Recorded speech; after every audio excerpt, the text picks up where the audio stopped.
¿Cómo están? Muy buenas noches. Vamos a dar inicio a la sesión número 2 de este curso de elaboración de expedientes técnicos en proyectos productivos y sociales. También en esta oportunidad eh, tenemos que recuperar el tiempo que no se pudo avanzar en la clase anterior. Nos habíamos quedado en ese sentido eh, acá en presupuesto, ¿no? Esto habíamos hablado, esto también habíamos visto.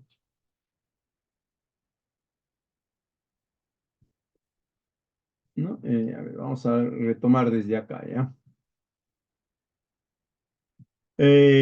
Habíamos hablado entonces de que la recomendación de la entidad sectorial o de la entidad rectora relacionada a la inversión pública, Invierte P, nos indica que debemos de hacer los esfuerzos necesarios para que en la distribución del presupuesto del proyecto es el monto más cercano posible al 90% esté orientado a lo que son los costos directos, es decir, los componentes o las partidas propias del proyecto, ¿no? Esta asistencia técnica, capacitación, ECAS, parcelas demostrativas, pasantía, contratación de los promotores, de los especialistas, adquisición de kits, de equipos, si es factible, está considerado dentro de la propuesta, la construcción de la infraestructura. Y el restante 10% o el monto más aproximado a él que se pueda, sin afectar la estructura del proyecto, debe dirigirse a lo que son los costos indirectos, donde están los gastos generales, los gastos de gestión del proyecto, la propia elaboración del expediente técnico, la supervisión, la liquidación, la línea de base, entre otros más.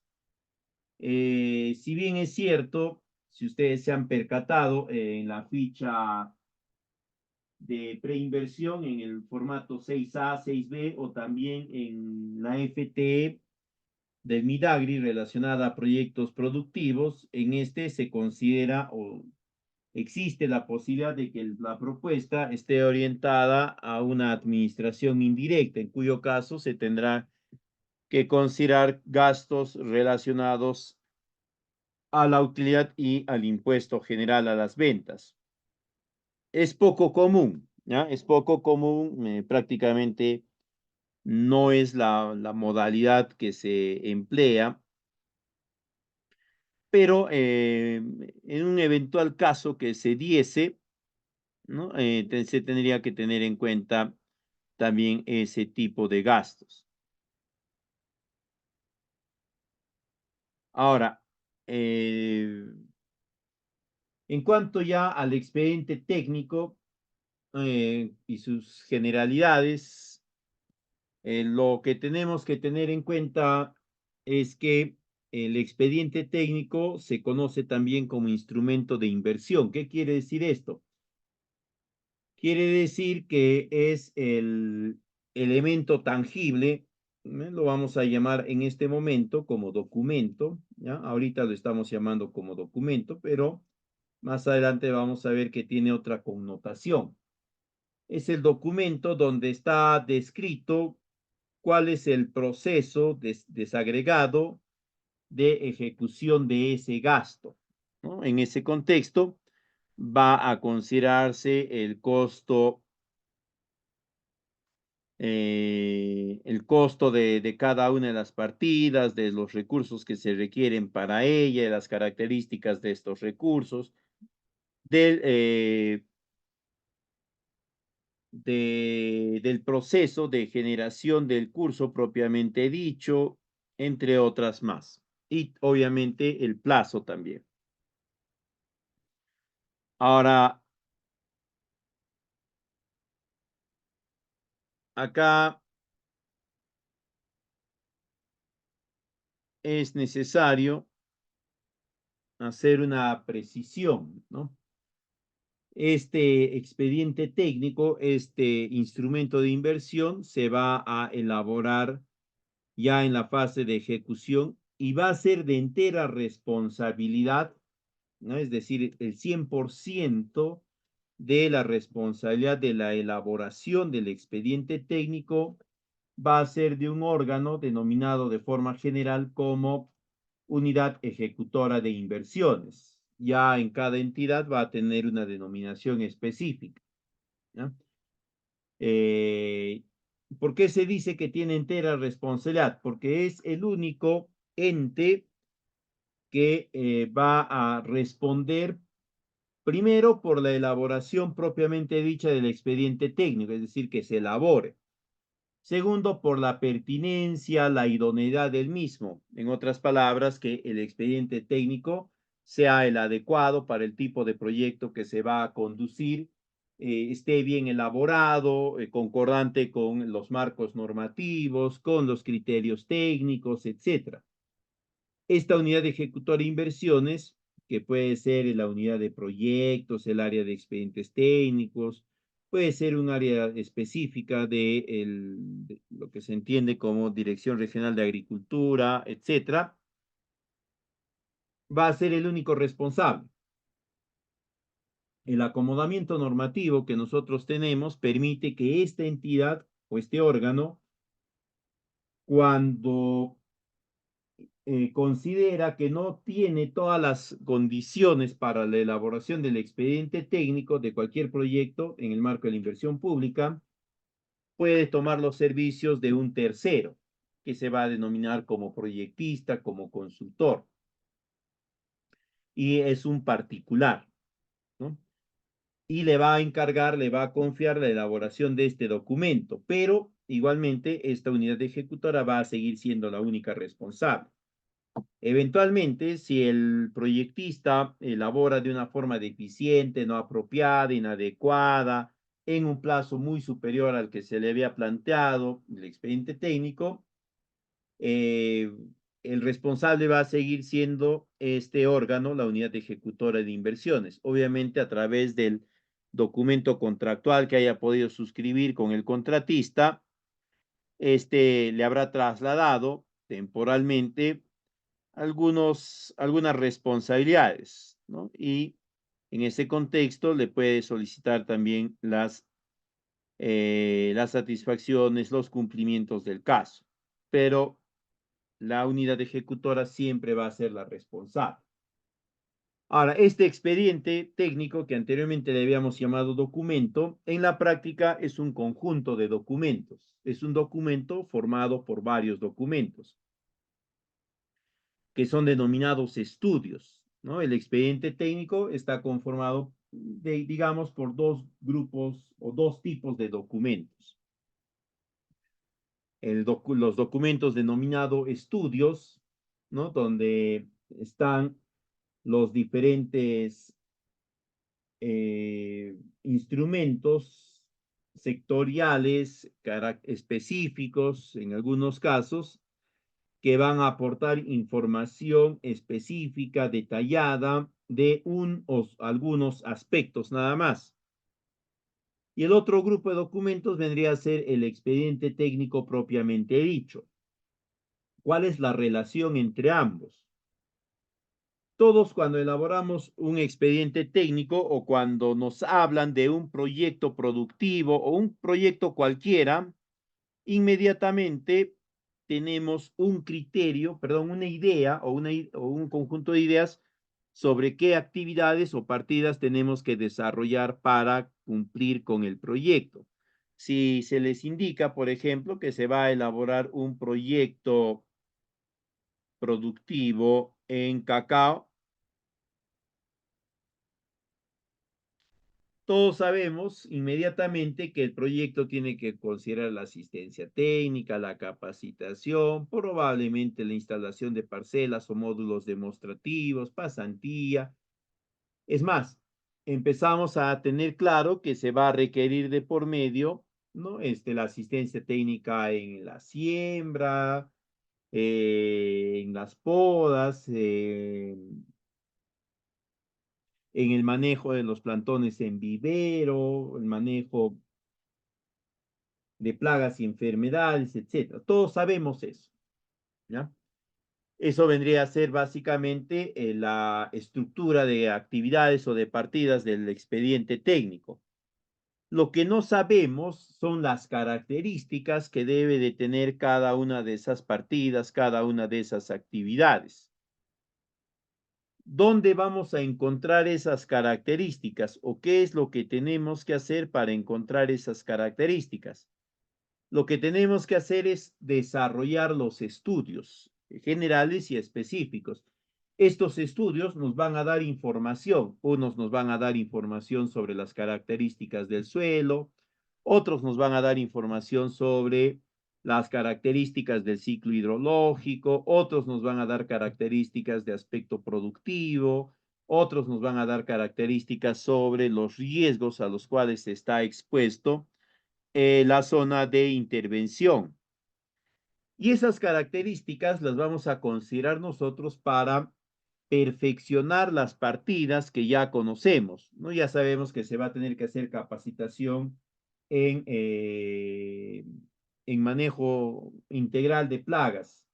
Lo que no sabemos es qué nivel de atención tiene que tener esta capacitación. Tal vez los productores de la zona desconocen totalmente lo que es un manejo integral o tal vez sí conocen bastante bien un manejo integral, pero desean ahondar más o centrarse más hacia lo que es eh, el manejo orgánico, ¿no? Pero eso recién lo vamos a ver con estos estudios. Y tomando en cuenta esa información, las partidas que nosotros ya conocemos o ya sabemos que tenemos que desarrollar, se van a ir perfeccionando. Es decir, se van a ir teniendo un mejor acomodo, un mejor vinculamiento con las características de la zona del proyecto. Eso nos va a permitir a nosotros perfeccionar las actividades del proyecto y hacerlas más o que estén más concordantes con la expectativa y la necesidad de la población y del entorno. En ese sentido, el expediente técnico va a constituirse en una guía muy detallada de cómo se va a implementar el proyecto, ¿no? Las características de cada partida, qué recursos, en qué tiempo, a cargo de quién. Incluso en algunos casos nos va a indicar cómo se desarrolla cada partida, ¿no? Por ejemplo, en la capacitación nos va a decir cómo se desarrolla la capacitación. También nos va a indicar cuál es el tema de esa capacitación, en qué va a consistir la metodología, quiénes van a participar, etcétera, etcétera. Eso es un expediente técnico, entonces. Ahora, hay algunas consideraciones que se tiene que tener en cuenta al momento de la elaboración, tanto para el especialista, el proyectista, como también para la parte usuaria que va a demandar el servicio. ¿Cuál va a ser esto? Primero, se tiene que verificar que el proyecto, ¿ya? Todo el proyecto esté considerado en la programación multianual de inversiones. Eso va a garantizar que la necesidad de presupuesto del proyecto esté disponible. Por lo tanto, todo lo que nosotros planteemos que se va a requerir en términos de recursos económicos, montos de dinero, en otras palabras, y también la oportunidad de acceso a ese dinero va a estar garantizado, porque como está en la programación multianual, quiere decir que el dinero ya está reservado. Lo único que falta es el expediente técnico y empezar a solicitar los desembolsos. Si no está en la programación multianual, ahí sí cambia la cosa, ¿no? Ya sabemos de que no hay la seguridad de que se disponga, primero, del monto de dinero que se puede calcular. Segundo, del dinero en el momento oportuno. Una falencia muy recurrente en nuestros proyectos productivos. Eso hace de que el proyecto no se vaya a implementar idóneamente. Otra característica que tienen que verificar es la antigüedad de la viabilidad del PIB. Tiene que tener una antigüedad máxima de 3 años. Si tiene más de 3 años, la entidad tendría que revisar y hacer las adecuaciones del caso. Igualmente tienen que verificar toda la información que se haya generado en la fase de preinversión, es decir, en la fase de formulación y evaluación. Porque en esta fase se han ido haciendo recomendaciones, se han ido planteando algunas situaciones particulares que ya tienen que estar resueltas en el expediente técnico. Por ejemplo, les han indicado que se considere la ampliación de áreas beneficiadas con el proyecto. En el expediente técnico eso ya tiene que estar superado, es decir, si teníamos 500 hectáreas, ya en el expediente técnico que tendrían que estar 600 o 700, lo que fuese que se les ha recomendado. ¿Ya?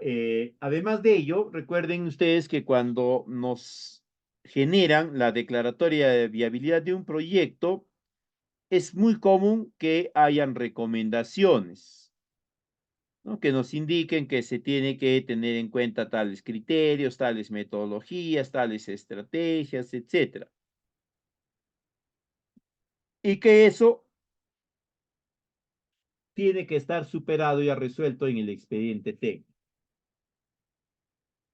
Hay algunos aspectos que de forma muy recurrente o más frecuente se omiten o son los que errores en los que se incurre en la elaboración de expedientes técnicos en líneas generales. Por ejemplo, tratar de tener en cuenta todas las condiciones imprevistas en el terreno, ¿no? Que, por ejemplo, que no esté totalmente saneado, que el acceso a las zonas de intervención se vea comprometido durante la ejecución por aspectos naturales, deslizamientos, terremotos, lo que fuese. Omisiones y errores en los estudios es muy común, es un error muy común en los expedientes técnicos de todo tipo de proyectos, por si acaso, que hayan errores en el expediente técnico. Se omiten partidas, se omiten recursos, se confunden cantidades, se confunden unidades, el diseño no corresponde a la realidad, ¿no? Se puede plantear, por ejemplo, una charla, ¿no? Y en la zona donde se va a desarrollar la charla únicamente hay 10 beneficiarios. No hay sentido en ese contexto. O se puede plantear la instalación de una escuela de campo y en la zona donde corresponde la instalación de la ECA, encontramos que únicamente hay 3 beneficiarios dispuestos a participar en la escuela de campo. Los restantes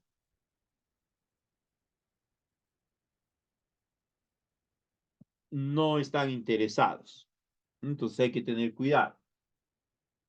Otro error que comúnmente se encuentra y hay que tener bastante atención es en que los estudios básicos y de especialidades estén incompletos, sean deficientes, no estén elaborados según los criterios que la entidad rectora o la entidad sectorial recomienda, considera, exige, pide, lo que sea. Por lo tanto, van a ser deficientes, incompletos. Y en el mejor de los casos les van a solicitar que lo adecúen, ¿no? Que lo perfeccionen, que lo adecúen, o en el otro caso extremo, el proyecto va a ser observado en el fondo, ya ni siquiera en la forma, sino en el fondo.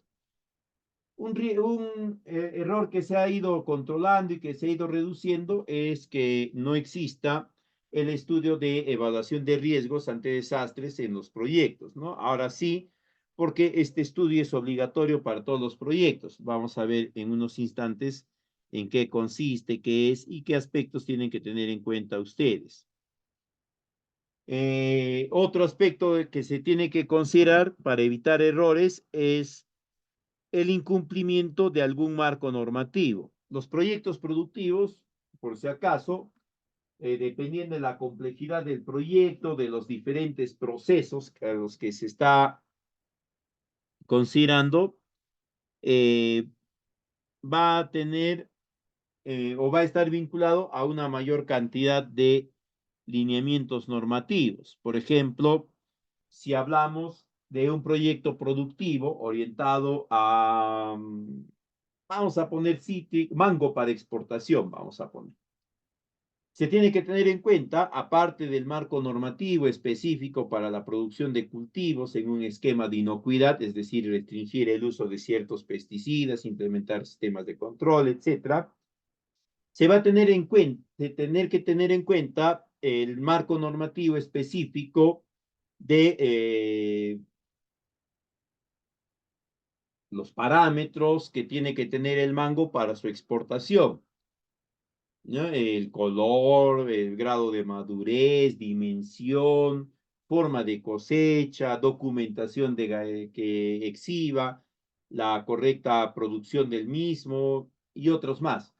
Incluso se tiene que tener en cuenta si este mango y todo el proceso de producción, de comercialización, está dentro de los lineamientos de las normas de comercio internacional, cumple los requerimientos de la partida arancelaria, se cumplen los requerimientos administrativos de información que se tiene que consignar, etcétera. Si esto no está considerado dentro del expediente técnico, ¿no? Es bien difícil que tu documento y tu proyecto, sobre todo, puedan tener el éxito esperado. Y finalmente, la inexistencia de saneamiento físico, ¿no? En proyectos productivos, como habíamos dicho, no es común que se oriente la inversión hacia la generación de infraestructura. Hay algunos casos en los que sí, ¿no? Por ejemplo, en Junín se ha construido ¿cómo se llama esto? El centro del mármol, el centro del cacao, algo por ahí, no me acuerdo bien, ¿no? Que es una infraestructura en la cual se capacita a los productores vinculados a estas cadenas productivas y se les brinda también algunos procesos en el caso del mármol, de corte de mármol y todo caso, y en el caso del café y el cacao, que si mal no me acuerdo, la evaluación de la calidad y otros más, ¿no? En ese caso, se tiene que tener en cuenta que el terreno sobre el cual se va a edificar la construcción esté completamente saneado.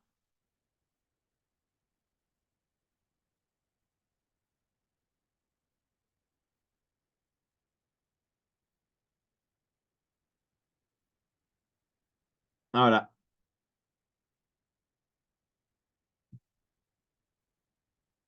otro aspecto que tienen que considerar ustedes es que en los proyectos productivos, o mejor dicho, en todos los expedientes técnicos, se tiene que buscar la articulación entre el ciclo de inversión, el ciclo de presupuesto y los ciclos de contratación. No es sencillo, ¿ya? Tienen que prestar atención ustedes o tomar conocimiento de cuáles son estos periodos para que los consideren al momento de plantear los periodos de cada una de sus partidas. Hay veces consideramos que el periodo de contratación del personal de apoyo de campo, del asistente técnico, etcétera, va a tomar 15 días, ¿no? Y en la práctica puede tomar 20 días, 30 días, dependiendo del proceso de selección que se va a considerar. Y también el ciclo presupuestal. Sabemos que en el marco de la inversión pública, o del gasto público, mejor dicho,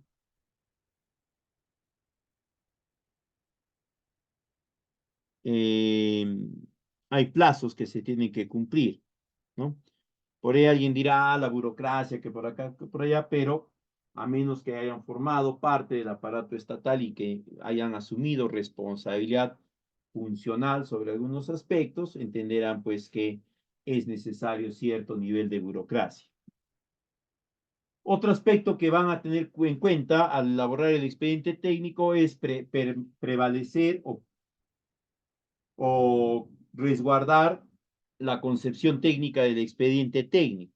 Es decir, eviten modificar el objetivo o las metas del proyecto, ¿no?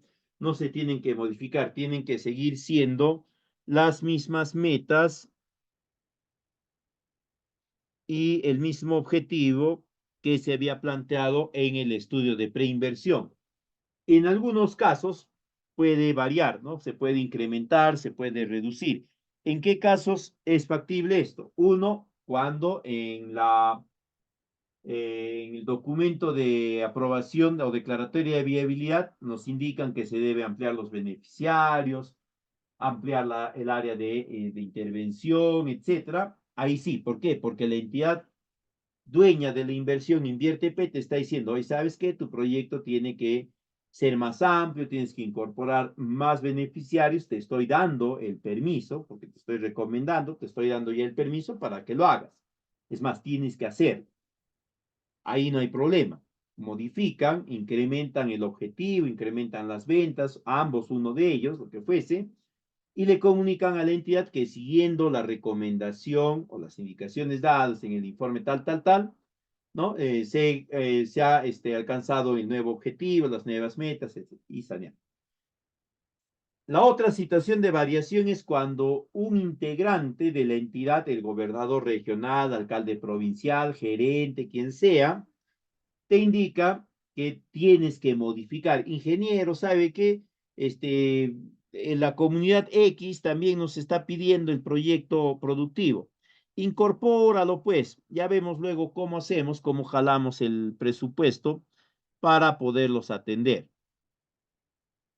¿Se puede? Sí, porque el Estado, en lo que es inversión pública, maneja una premisa. Esta premisa indica que se debe de buscar atender a la mayor cantidad de posible de beneficiarios en cada proceso de inversión pública. ¿Ya? Esto permite pues que con un monto de dinero, en lugar de atender únicamente a 100 beneficiarios, atiendas a 200. Se está optimizando la inversión, se está efectivizando la inversión, ¿no?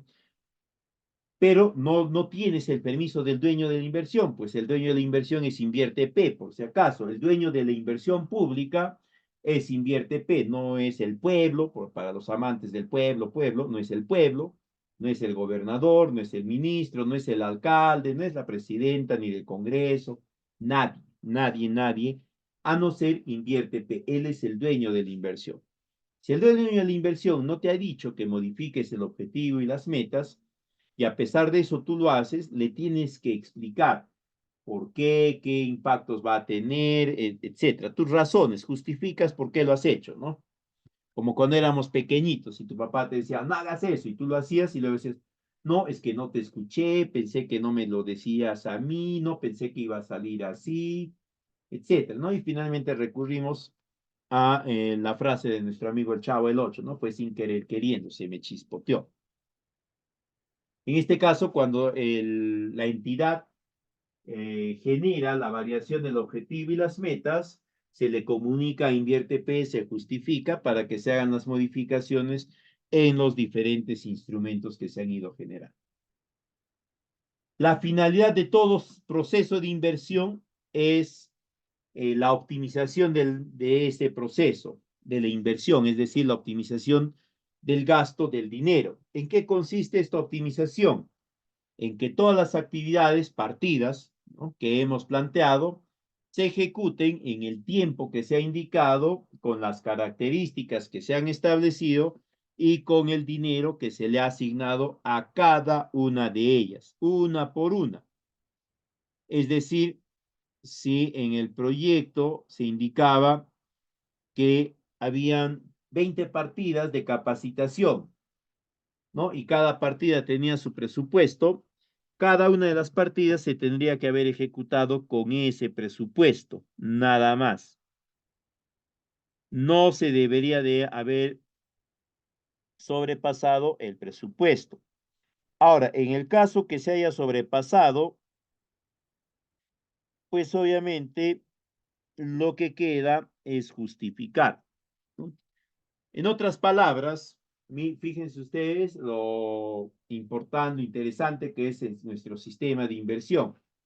Te da orientaciones y te da indicaciones de qué criterios, de qué límites tienes que considerar, pero al mismo tiempo te hace saber que van a existir situaciones en las cuales estos lineamientos tienen que ser traspasados, pero tienes que justificarlo apropiadamente. En cuanto a los recursos e instrumentos que tiene un expediente técnico, ya como tal propiamente dicho, ¿ya? Es decir, habíamos hablado que el expediente técnico tenía dos conjuntos de documentos, ¿no? Por un lado, los estudios generales y específicos, y por otro lado, el expediente técnico propiamente dicho. Este tipo o estos tipos de instrumentos corresponden al expediente técnico propiamente dicho, es decir, ya no corresponden a los estudios. El expediente técnico propiamente dicho tiene que tener los siguientes instrumentos. Si hay edificación, tiene que tener el expediente técnico de obra, ¿no? Si hay edificación, infraestructura. Luego tiene que tener las especificaciones técnicas de los bienes, de los tangibles que se van a adquirir. Estas especificaciones técnicas tienen que ser claras, precisas, tienen que ser también abiertas para que se puedan mejorar. En ningún caso disminuir, pero sí que se puedan mejorar. Y el otro instrumento que va a tener un expediente técnico van a ser los términos de referencia, donde están las características, los criterios que se tiene que considerar relacionado a los servicios de asistencia técnica, de capacitación, pasantía, etcétera. Y tienen que ser detallados. No nos olvidemos que el expediente técnico es un conjunto de documentos muy detallado, bien detallado, casi como un manual para bebito, para infante primarioso, como decían en la universidad, ¿no? Vas por acá, caminas 3 pasitos, luego 2 y demás.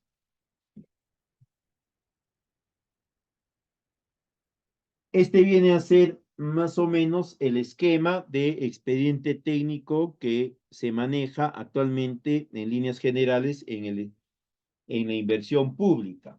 El primer grupo de documentos va a estar dado por los estudios tanto básicos como específicos.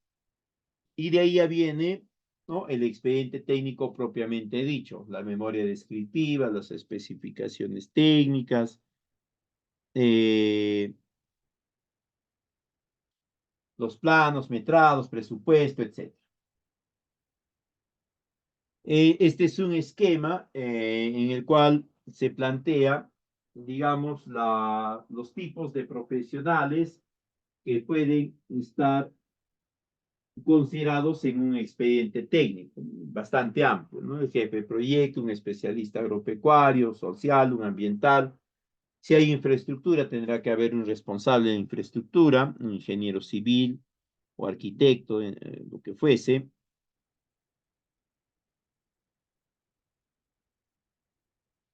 Un especialista hidráulica y mecánica de suelos y demás, ¿no? Depende ya de la complejidad del proyecto. Y tiene que ser siempre un equipo multidisciplinario, ¿no? Ya el proyectista que solito podía elaborar todo el expediente técnico ya pertenece a nuestra historia, porque ahora hay algunos estudios que requieren la participación de un especialista, ¿no? Por ejemplo, el de riesgos y desastres naturales tiene que ser un especialista, no lo puede elaborar el mismo ingeniero, ¿no? ¿Por qué? Porque no, es poco probable que tenga los conocimientos, el expertise necesario para elaborar un buen instrumento de riesgos ante desastres naturales. Igual está el plan de seguridad y salud en el trabajo, está el plan de monitoreo de restos arqueológicos y así algunos otros más. Algunos sí los podré elaborar, ¿no? Por ejemplo, el plan de manejo ambiental sí lo puede elaborar, pero a menos que tenga pues una preparación especial en seguridad y salud en el trabajo, tendrá que recurrir a un tercero.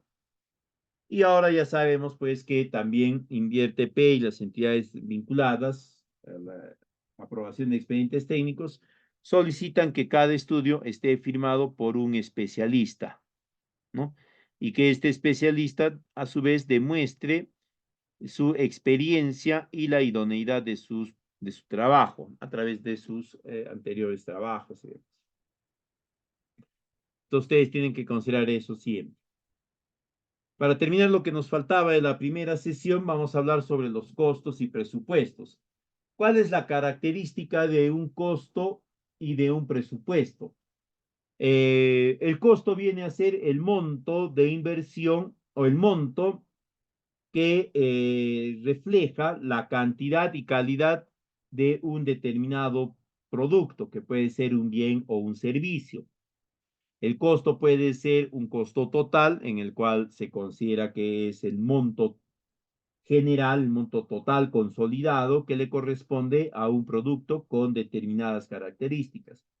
Puede ser un costo parcial, en cuyo caso este representa un parcial del total de ese recurso, de esa partida. Puede ser el costo unitario, en cuyo caso representa el monto de cada unidad de un recurso. Ese es el costo. El presupuesto, por su lado, viene a ser el conjunto de costos que se va a requerir para poder generar, en este caso, la ejecución de un proyecto. Pero el presupuesto no solamente sirve para mostrarnos las cantidades de dinero que se requieren para cada partida, porque esa vendría a ser su orientación ex ante, ¿no? Es decir, antes que se ejecute el proyecto, el presupuesto nos muestra la cantidad de dinero que se tiene que considerar para poder desarrollar cada partida. Eso es antes de la ejecución. Pero el presupuesto es válido todavía durante la ejecución e incluso después de la ejecución. Durante la ejecución, el presupuesto nos va a ayudar a controlar el gasto, ¿no? Para saber si se está gastando de más en una determinada partida, en un determinado recurso. Pero no queda ahí, porque además el presupuesto nos va a servir para adoptar una serie de medidas que nos permita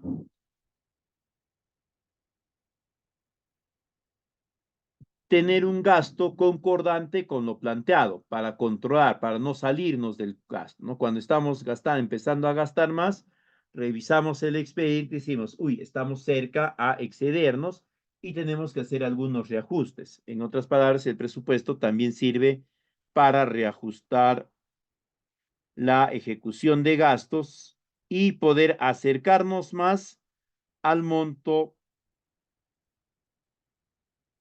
de gasto conjunto que se había considerado inicialmente. Ahora, nuestro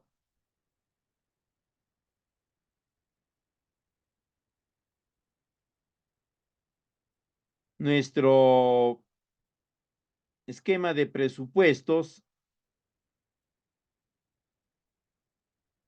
considera dos grupos importantes. El primero, el de los costos directos, y el segundo, de los costos indirectos. Los costos directos están todos orientados a los recursos, a los insumos del proyecto, ¿ya? Y los costos indirectos están orientados a el seguimiento, el control, la orientación del desarrollo de cada una de las partidas. En los costos directos vamos a encontrar los costos unitarios, los metrados, y en los costos indirectos, principalmente lo que encontramos son los gastos generales, tanto fijos como variables. Si el proyecto es por una administración indirecta, Además de estos encontraremos pues la denominada utilidad e impuestos. Un aspecto importante que tienen que tener en cuenta ya en la ejecución y también en la elaboración del expediente técnico es que no se puede trasladar recursos de los costos directos a los costos indirectos. Eso está totalmente prohibido, ¿ya? Así es que hay que evitar. Se puede hacer traslados internos de presupuestos dentro de las partidas en los costos directos, sí, en los costos indirectos internos también, pero nunca se puede trasladar de uno de estos al otro.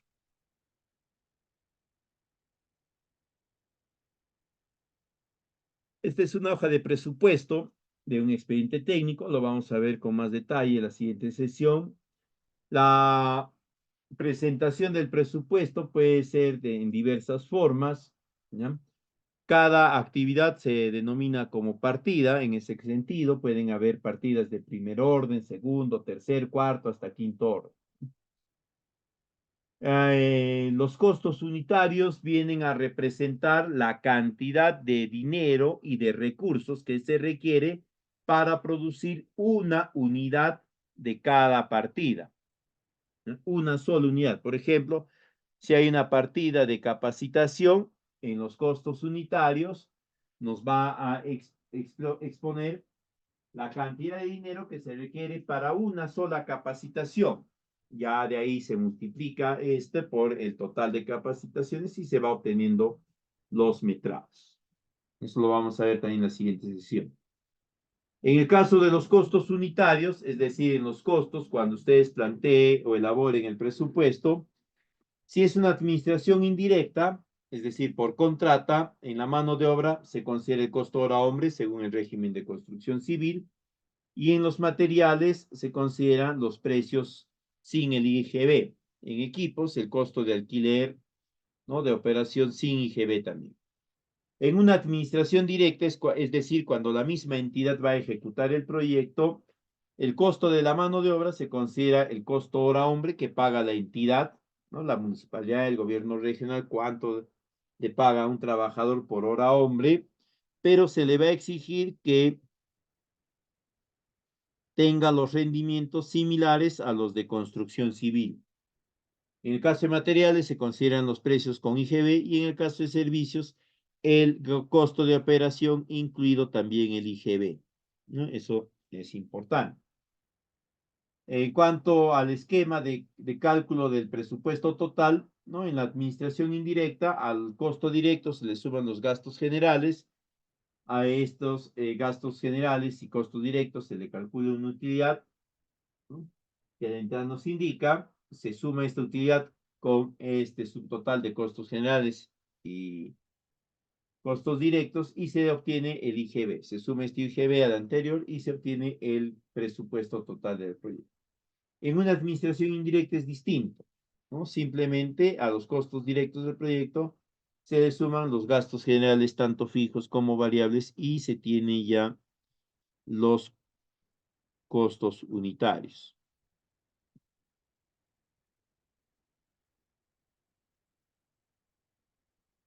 Esta es una imagen de los diferentes rubros y conceptos que existen en los gastos generales. Hasta ahí sería la sesión número 1, ¿no? En la sesión número 2 vamos a empezar a avanzarla. En esta sesión ya nosotros vamos a empezar a ver cuáles son los formatos, o perdón, los estudios específicos y generales que se tienen que considerar en el expediente técnico de un proyecto productivo.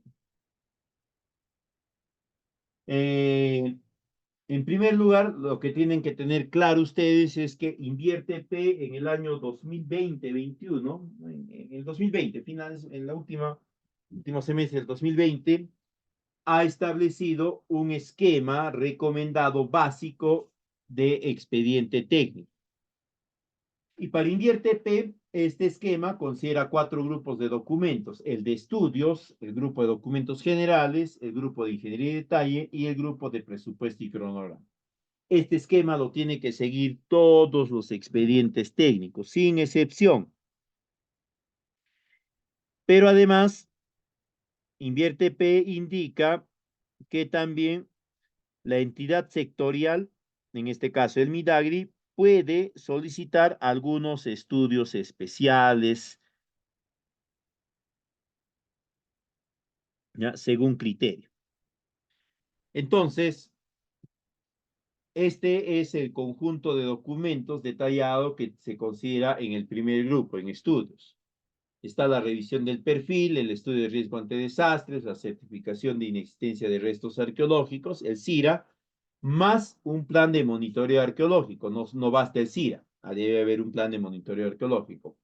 La gestión de riesgos en ejecución de obra, el análisis para el dimensionamiento de la necesidad, todas las actas que permitan, ¿no?, la ejecución del proyecto y también la ejecución de infraestructura, si es que existe, el estudio topográfico, de ser necesario, el estudio de impacto ambiental, el expediente de demolición, si es que este corresponde, y un panel fotográfico. En el caso de los documentos denominados generales, donde ya empieza el expediente técnico propiamente dicho,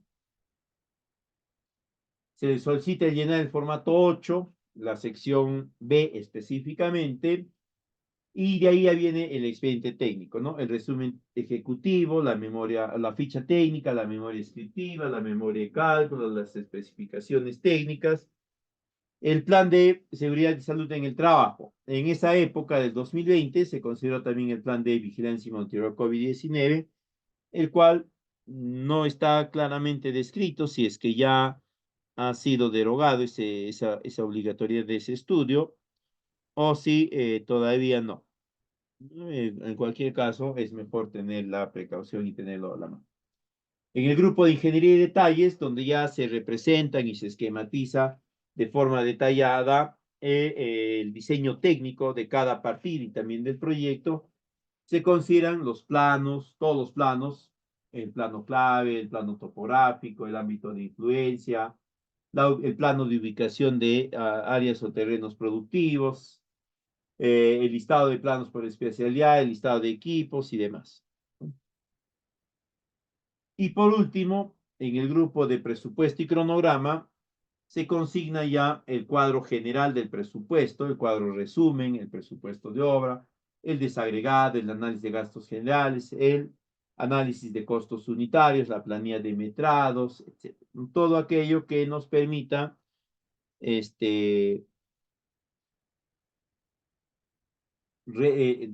describir de forma esquemática eh, la propuesta de diseño tanto de las partidas como del proyecto en conjunto. Ahora vamos a hablar sobre los estudios básicos y específicos. No vamos a entrar en detalle en cómo se elaboran porque el tiempo no nos alcanzaría. Algunos de estos estudios requieren algunas actividades adicionales, algunas actividades específicas, etcétera. Pero lo que sí vamos a hacer es darles algunos alcances sobre los criterios, las consideraciones que tiene que tener este estudio, para que ustedes tengan una idea de qué tipo de información tiene que exhibirse en el estudio, de modo tal que no vaya a ser considerado como incompleto, insuficiente, deficiente al momento de la revisión y aprobación del expediente técnico. ¿Ok?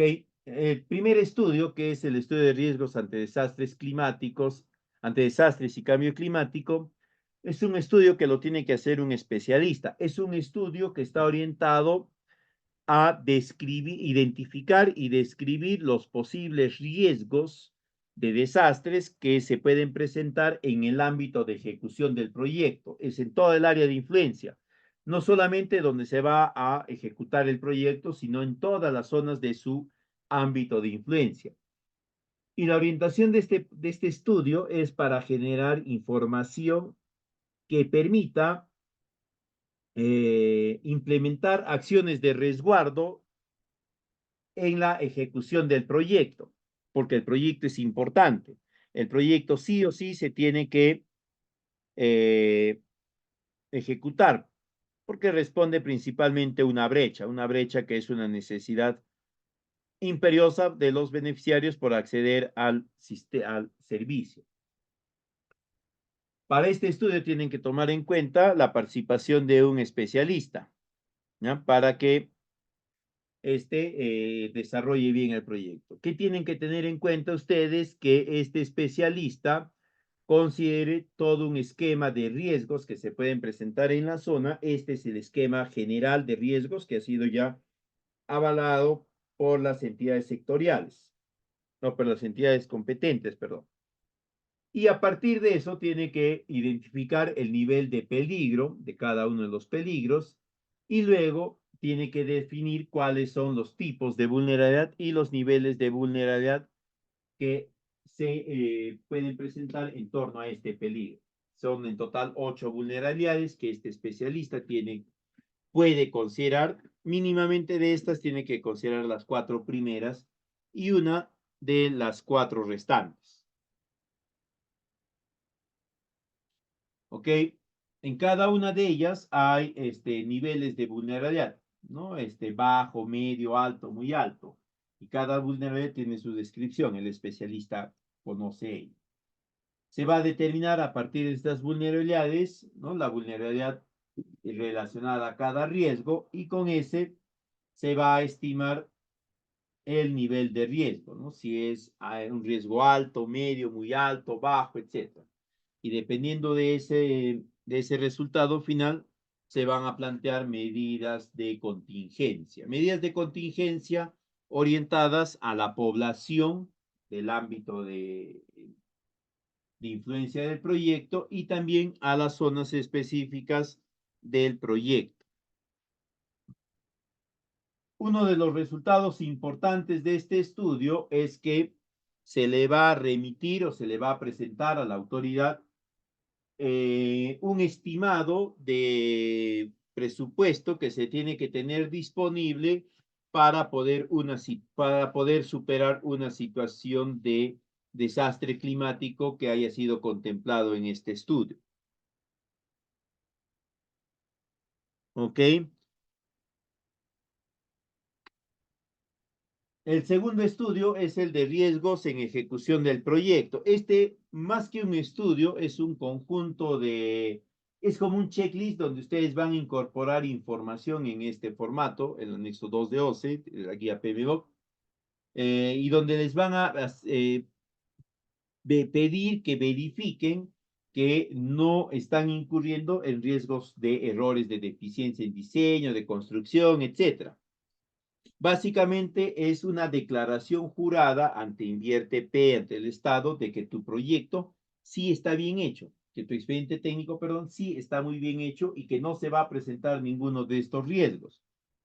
Y cuando se presentan, ahí es donde prácticamente tú te das cuenta de que con ese documentito te pusiste la soga al cuello, porque cuando presentas este documento al Estado, a inversión pública, tú le estás diciendo que tú garantizas que tu expediente técnico no va a generar errores o deficiencias de diseño, sobrecostos o sobreplazos en la ejecución de infraestructura, que no va a verse afectado por negativas de expropiación de terreno, que no está expuesto a riesgos geológicos, que tampoco está expuesto a interferencias, etcétera, ¿no? Si se da uno de estos, quiere decir que la información que tú generaste es, en el mejor de los casos, incompleta, deficiente. Y en el otro caso, en el extremo, está reñida con la verdad, ¿no? Es decir, tu información es falsa. En el caso de proyectos agrícolas, ¿no? Me imagino que estás hablando de proyectos de infraestructura de riego, Raúl. Los tipos de riesgos que generalmente se van a presentar son deslizamientos. Acá puedes verificar tú, por eso les estoy pasando de acá, ¿no? Pueden presentarse aludes, caídas, derrumbes, ¿qué más? Los famosos sismos, avalanchas de escombros, si es que es una zona volcánica, ¿no? Entonces, acá tú puedes identificar en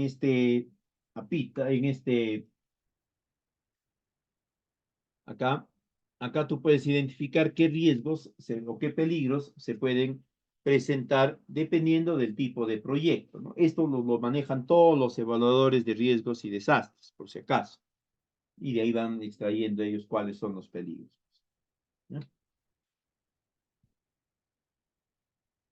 Ya en proyectos productivos, ¿qué riesgos? Básicamente son riesgos y peligros de tipo climatológico, ¿no? Sequías, inundaciones, lluvias torrenciales, granizadas, heladas. Aparte están los derrumbes, deslizamientos, etcétera. O sea, esos son los riesgos que el especialista va a ir considerando. Estos son el total de riesgos que se generan o que se consideran en este documento de gestión de riesgos en ejecución de obra de proyecto. Los tienen que elaborar de todas formas, por si acaso, porque es parte de la documentación de estudios básicos. Es decir, no hay forma en la cual nosotros podamos evitarlos. Ahora, el otro tipo de estudio es el estudio de impacto ambiental. El estudio de impacto ambiental, para el caso de proyectos productivos, no es muy exigente en cuanto a la herramienta metodológica exigida, ¿no? Mínimamente se permite la matriz de Leopold, que es un modelo bastante sencillo en el cual nosotros vamos a verificar la interacción, la intersección entre la actividad o la partida y uno o varios de los factores ambientales. Vamos a ver si tienen impacto uno con el otro y si este impacto es negativo y según eso vamos a ir determinando unos puntajes. La sumatoria de estos puntajes, si es positiva, será un impacto positivo. Si es negativa, un impacto negativo, ¿no? Y a mayor impacto negativo, mayor necesidad de actividades o de acciones de mitigación. ¿Ok? Este estudio sí lo pueden realizar ustedes mismos, ¿no? Cada uno de nosotros lo puede realizar porque no es muy complejo. Yo les voy a compartir el detallado de esta matriz de Leopold, cómo se desarrolla a través de la escuela, les voy a compartir. Una metodología, sin embargo, muy recomendada y que ustedes tienen que, o yo les recomiendo que la puedan ir manejando, no es complicada, es la de CONESA, ¿no? La de Leopold Fisher modificada. Es una metodología que, a diferencia de la de Leopold, te permite verificar interacciones combinadas de partidas, ¿no? La partida 1 más la partida 2 o 3, qué sé yo, combinadas tienen efecto positivo o negativo sobre un factor ambiental X. Para esta metodología, ¿ya? Se utilizan 11 características, 11 parámetros, que son estos de acá, ¿no? La naturaleza, intensidad, momento, etcétera. Y a cada uno de ellos se le ha ido dando una categoría y una calificación. Ustedes al momento de ejecutar la metodología simplemente le dan la categoría y la calificación que corresponde. También les voy a compartir el manual de elaboración de este estudio de impacto ambiental. Como les dije, esto sí lo podemos elaborar nosotros mismos, no son muy complicados. En cambio, los de riesgos ante desastres naturales sí es un poquito fastidioso e incluso, ¿no? Ante el CERNEP tienes que estar registrado para que puedas tú generar este estudio. De lo contrario, ¿no? Tu estudio no va a ser aceptado, ¿no? Ahí está, esa es la fórmula a través de la cual se determina el impacto de una partida con el entorno ambiental. Y al igual que en el caso anterior, ¿no? Si el impacto es alto, se recomienda que se realicen las medidas, que se implementen las medidas necesarias. A mayor impacto, mayor cantidad de medidas también, o medidas más, digamos, eh, orientadas a una reducción más inmediata y así. El otro estudio que ustedes van a desarrollar, que sí está en nuestra capacidad poder desarrollarlo, es el estudio agrológico.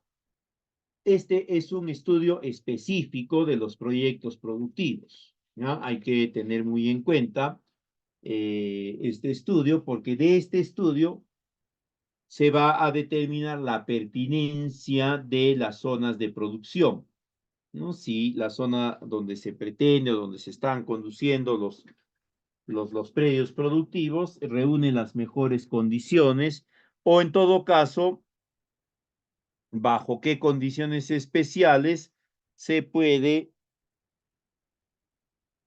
generar la conducción de estas unidades de producción.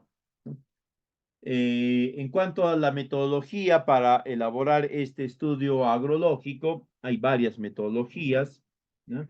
Algunas más sencillas que otras, algunas más actualizadas que otras. Lo único que nosotros tenemos que tener en cuenta es tener un conocimiento exacto de qué metodología pretendemos emplear, ¿no? Yo les voy a compartir, acá hay un link, ¿dónde está el link? Acá está el link. Este es un link donde están descritas todas las metodologías, creo que se ve, creo que no se ve, ¿no? Creo que no se está viendo, creo que he compartido mal la pantalla. A ver, un ratito, ¿ya?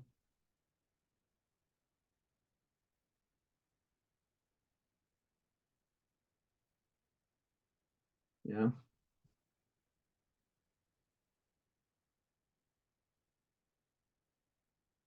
A ver, y ahora sí. Les decía que acá en la PPT, en esta lámina, está un link, que está acá abajito, que dice la ufología net, que cuando ustedes le dan clic, les va a llevar a esta ventana. En esta página web o en este vínculo, ustedes van a encontrar todas las metodologías habidas y por haber relacionadas al estudio agrológico. Aquellas que todavía están vigentes, aquellas que ya están desfasadas, y de cada una de ellas está descrito el procedimiento, cómo se desarrolla, qué criterios se tiene que tener en cuenta. En algunos casos tiene sus tablas, ¿no? Por ejemplo,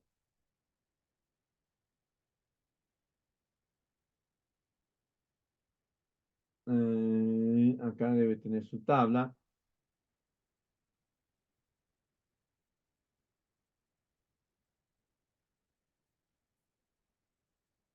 No, esta es la bibliografía ya. Acá está, ¿ven?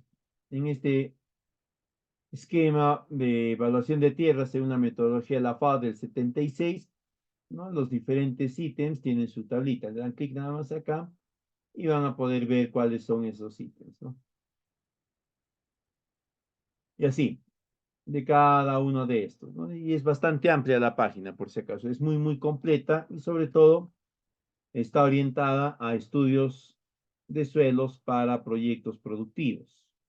Porque ustedes en internet, en la bibliografía que consulten, van a encontrar una serie de metodologías, manuales, etcétera, pero de estudios de suelos, pero orientado más al aspecto o al sector construcción. ¿Okay? Ahora, en esta una metodología muy fácil de desarrollar, se ha movido acá la PPT, es esta metodología del cuadro de valores numéricos. Para esta metodología se utilizan básicamente cinco criterios: la pendiente, la erosión del suelo, la profundidad efectiva, la textura y la permeabilidad. De cada uno de ellos, acá está descrito, perdón, ¿no? ¿Cuáles son los grados? En todos los casos son 7 grados. Cada uno de ellos tiene ya intervalos característicos específicos, ¿no? En la pendiente se puede encontrar pendientes que van desde los 0 hasta más de 75,1 grados. Cada una de estas tiene una valoración que va del 1 al 7, como les dije. En erosión, que es el factor que nos va a permitir medir la pérdida de suelo en la superficie, ¿no? También vamos a tener 7 grados, pero acá el grado básico va a empezar en 0, ¿no? Y de ahí va avanzando hasta el grado número 6, que sería el séptimo grado. Entonces, ustedes con un medidor de profundidad van recorriendo la zona de intervención, ¿no? Y van tomando muestras al azar. Y según estas van a determinar el grado de este factor de erosión. El otro grado es el de profundidad efectiva.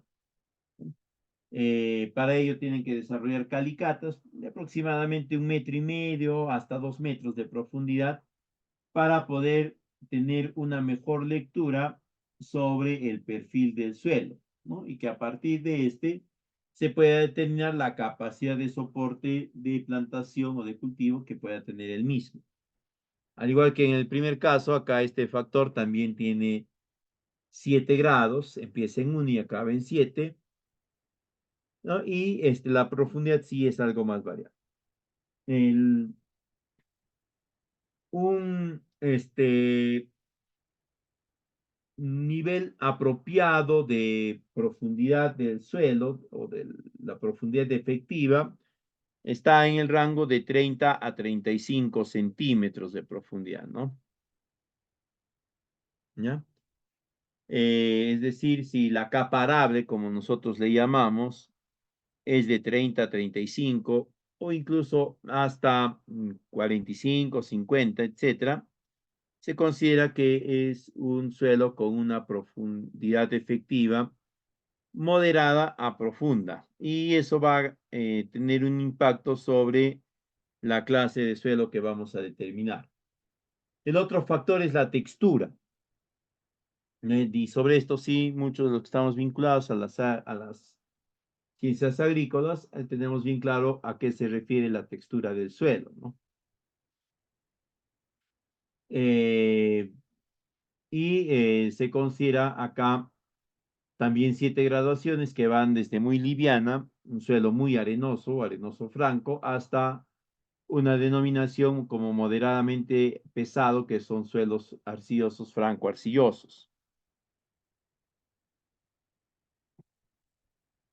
Cada uno de ellos también este factor también está segmentado en 7 grados y dependiendo de el que corresponda, nosotros vamos a ir tomando el grado o el valor del grado que indica. Y el quinto factor, que es el de permeabilidad, que está referido a la capacidad del suelo para permitir el paso del agua sin alterar su estructura, ¿no? Esa es la permeabilidad. Y acá también vamos a tener 7 graduaciones en función a la velocidad de traspaso del agua en este suelo, ¿no? Es la velocidad en centímetros por hora, ¿no? Igualmente se determina el rango o el valor de que se ha identificado y luego se le da la valoración según el cuadro adjunto. Ahora, por ejemplo, ¿no? Acá tenemos un ejemplo en este cuadro, este es el cuadro que se utiliza. Vamos a decir que en el factor pendiente nosotros hemos encontrado una pendiente de 23%, ¿no? Entonces, ese valor se encuentra en este segmento, ¿ya? Y le corresponde un puntaje de 6. Acá entonces ponemos pendiente 6. El grado de erosión, vamos a suponer que es un grado de erosión que está en 9, ¿no? Si está en 9, cae en perdón, cae en este segmento, es muy poco, ¿no? Y le corresponde este valor, 5. Acá le ponemos 5. En profundidad, vamos a decir que es un suelo profundo, ¿no? Tiene más o menos 30 a 35 centímetros de profundidad. Por lo tanto, le corresponde también este valor,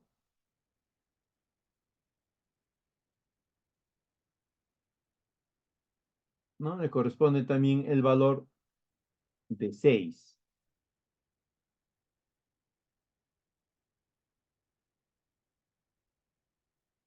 Este de acá. Y acá en profundidad efectiva también colocamos el 6. De ahí tenemos textura, vamos a suponer que es un suelo, vamos a poner que es un suelo ligero. Entonces, estaríamos hablando de este de acá.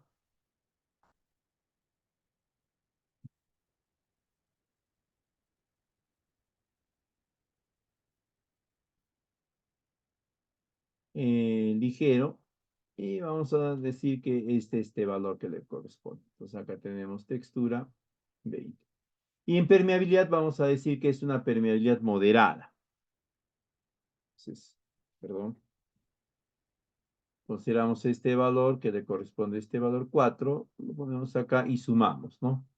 20, 30, 40, 41. Entonces, este resultado es igual a 41. Este valor lo buscamos acá, en esta columna.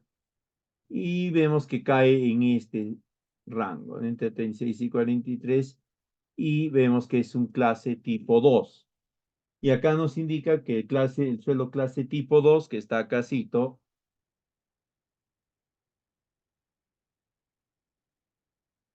es un suelo que puede sostener vida silvestre, pastoreo forestal limitado, cultivos limitados y también cultivos moderados y cultivos intensivos. En función a eso, nosotros ya podemos considerar que esa área, ese espacio, ese subespacio de terreno, ¿no? Puede contener o tiene las características deseadas para soportar nuestra plantación, nuestro cultivo, lo que fuese.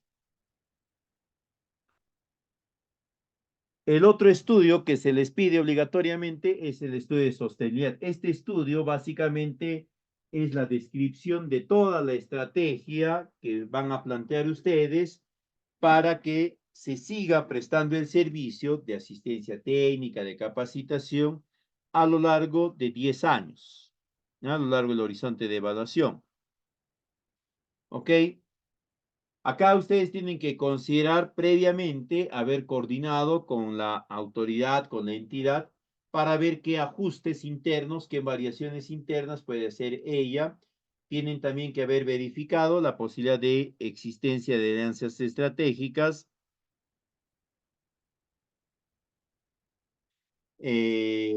con otras entidades público-privadas y definir esto a través de documentos apropiados, ¿no? Convenios, actas, etcétera.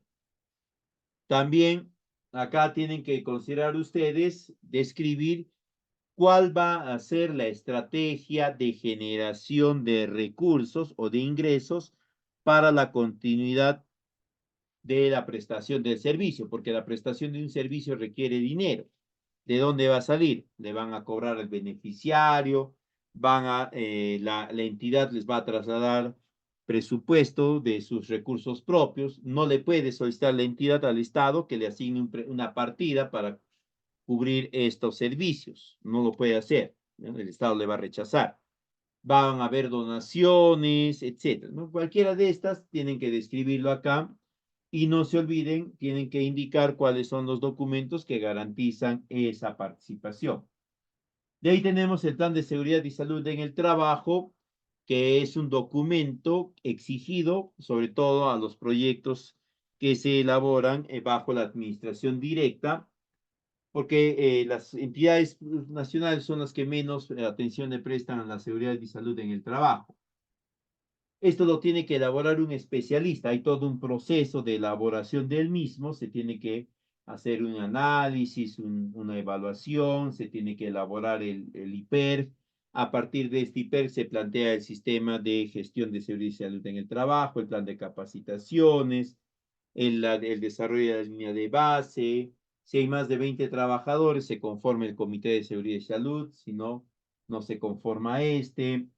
Se tienen que generar los distintos registros que va a comprender todo el proyecto, todo el plan.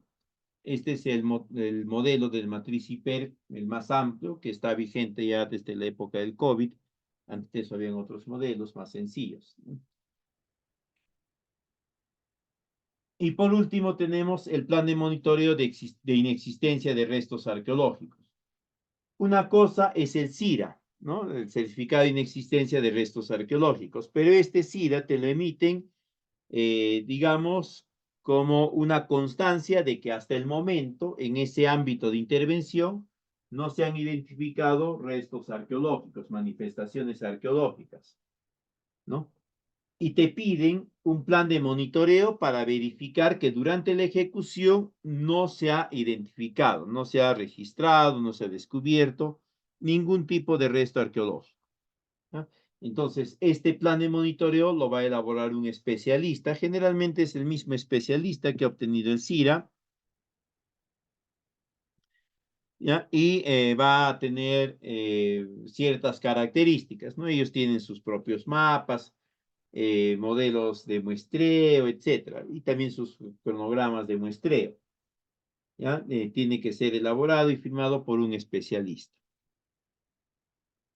Y finalmente tenemos el formato 8A que vamos a rellenar en la sección B. Esta sección la vamos a rellenar una vez que hayamos terminado la elaboración del expediente técnico y va a comprender únicamente las partidas principales. No va a comprender todo el desagregado de partidas. ¿Ya? Y tiene que ser un presupuesto, un monto y un periodo de tiempo muy parecido al que se había consignado en la fase previa a la fase de evaluación, de formulación y evaluación. Bien, sería todo de mi parte en esta oportunidad. Si tuviesen consultas, quedo atento. Ahí está mi número de WhatsApp si tienen algunas preguntas en otro momento. A EFAP le solicitan la PPT y la guía, ¿no? de la del estudio de impacto ambiental en la metodología de Leopold, de CONESA. Ya tienen el link de esa página de estudios agrológicos. También les voy a facilitar la ficha PMBOK, ¿no? El anexo 2 de OCE para que ustedes lo puedan tener. Si hay preguntas, quedo atento para poderlas atender.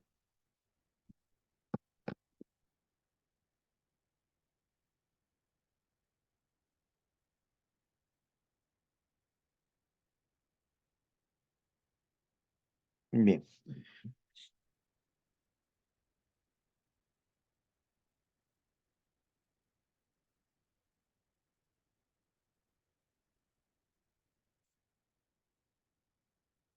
Bien, si no hay preguntas, nos estaremos reencontrando en la siguiente sesión donde ya vamos a empezar a ver los diferentes ítems del expediente técnico, ¿no?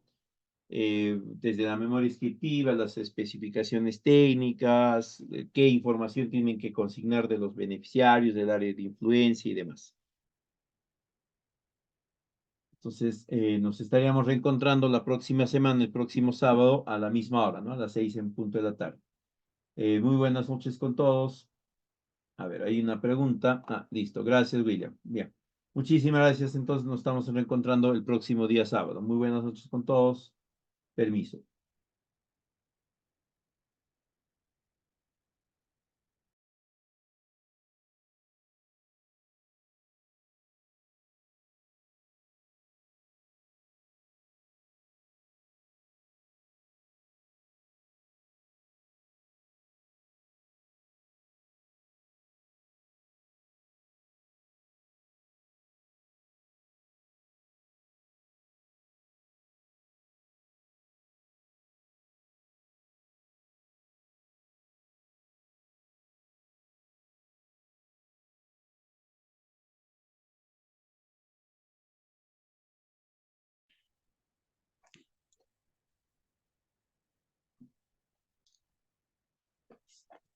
Aló, ingeniero, buenas noches.